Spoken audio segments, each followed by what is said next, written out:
Hi, my name is Dalaina Smith, and this is my Module 1 Introduction for EDL 850 School Law.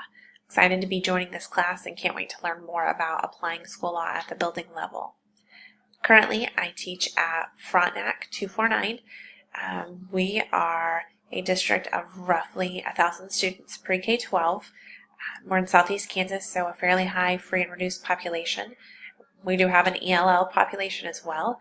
However, we are kind of set apart from other districts that are similar in size, surely because of our parent and community involvement, which lends to a lot of additional opportunities for our students. Right now, I'm serving as the district curriculum coordinator, district test coordinator, the pre-K-5 librarian, and the 612 librarian. So I have a lot of different hats that I get to wear in this district, and there's never a dull moment. Previously, I've taught at Riverton Middle School, where I taught math, computer applications, and ELA, and then prior to that I began at Parsons High School where I taught in the math departments.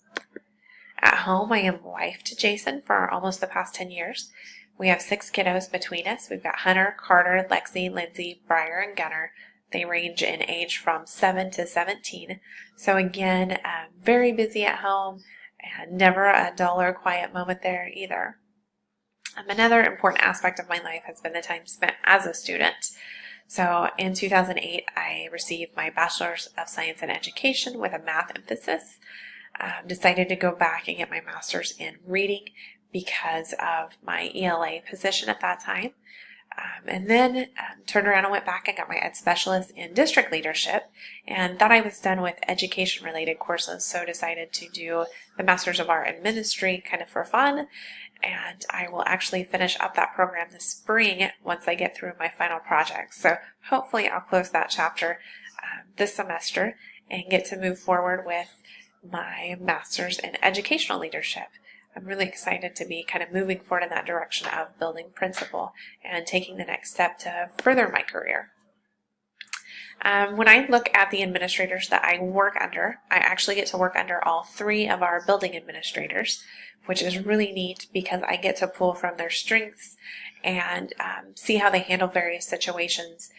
All 3 have very different personalities, and so it's been exciting to get to kind of glean from all 3 of them, as well as kind of see some of the things that don't work as well. So I would definitely say that our elementary administrator is the most highly involved, most up-to-date and current on different issues, whether it be federal, state, or local laws that impact the district.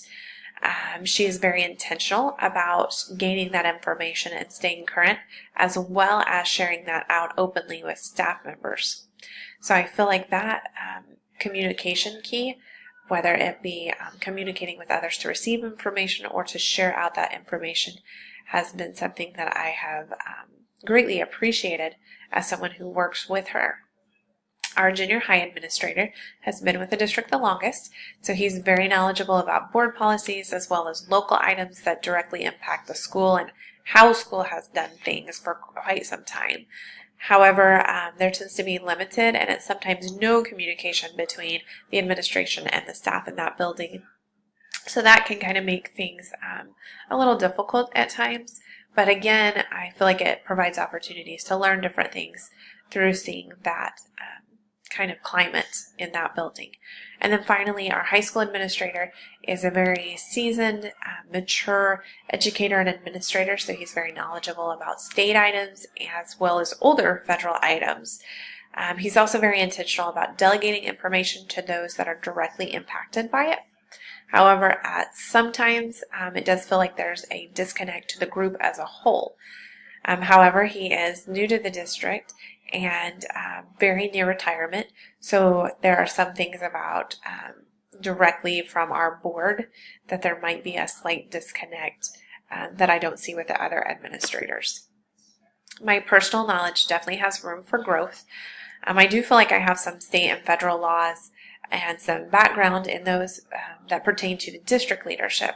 However, a lot of the district leadership courses that I took and the research I did was based more on the business functioning side of a school district, more so than it would be directly student and teacher related, like I'm hoping the building leadership will be. I'm also involved in various teams and groups locally, so I feel like that gives me some insight on different things that are going on. However, I know there's a great deal that I could continue to learn, and I'm looking forward to beginning that process this semester. So my personal growth plan would be to be intentional about my readings, to stay up to date and current.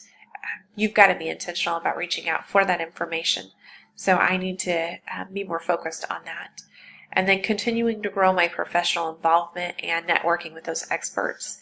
I'm not always going to be the one who has the answers, but I need to make sure I have connections with those people who do have the answers. So I feel like I'm at that vulnerable place where if I am very intentional about the ways that I connect myself professionally, I could set myself up to be much more successful in the future. And again, that kind of comes back to staying involved and being connected with those different groups and entities that do get that information first and continue to push it out, as well as staying involved and connected back to the staff and the other administrators that I'm working with, so that that information can then be shared out and communicated effectively with the other people working in the building. So I am looking forward to beginning this process this semester and learning with all of you. Thank you so much for taking time to watch this.